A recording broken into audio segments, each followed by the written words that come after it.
I'm Micaela de Vivero, and I'm going to be talking about the exhibition Mining the Qhapaq Ñan, which is exhibited at the Denison Museum. I am originally from Quito, from Ecuador, and I was interested in exploring the history and my historical background a little bit further. Part of my research was a trip that I did to Peru in the summer of 2023 to explore archaeological sites in the Qhapaq Ñan on the route from Cusco to Machu Picchu. I really wanted to have the experience of walking that trail to just see how it is to actually be there.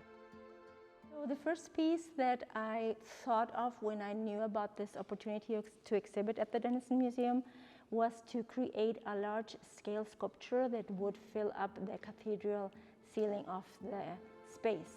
So I thought about that piece at the beginning because just physically I wanted it to have a big impact when visitors would enter. For me, they are representations of the Qhapaq Ñan, of the Inka Trail.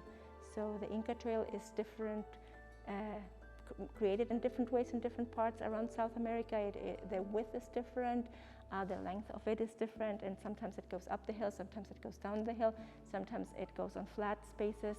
So I wanted to recreate these lines that would be found in more like a cartographical view. So these lines are a representation for me of those paths. One material that came into my work early on was gold, and it was the idea of bringing in colonialism and bringing in the reference to the history of colonialism in South America. So I started doing research about the gold, the extraction of gold, and there was extraction of gold happening already in the Americas before the European colonization happened, but it was harvested in a different way, right? So I think for me, the significance of gold in my artwork is making reference to the history of colonization of the Americas. During my trip to Peru, I found a lot of references to a book by the indigenous Guamampoma de Ayala.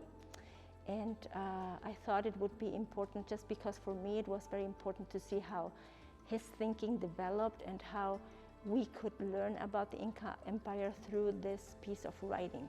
So as well as it was a good guiding place for me to start to understand about this particular place in the world, I also made a series of pieces that make reference to that letter.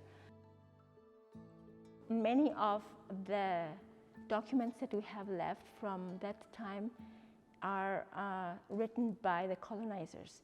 And as you might imagine, that means that there's some bias in them.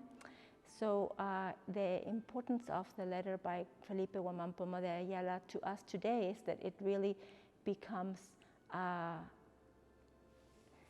something that is voiced, articulated, and created and passed on by somebody who has that history. So the views that he can share with us are very different than the ones that the colonizers had. So he wrote a letter to the King of Spain. The letter was 1,200 pages long, and there were also 400 illustrations as part of the letter. And what he wanted was to create a document that would not only document customs and culture, but also possible ways of placing the Andean people within the context of the world map and how they had an importance in that place as well. A very important piece of the exhibit is also the understanding and then the sampling of the quipu, which is a device that was used in ancient Latin America to create all kinds of accounting systems, but also to create narratives.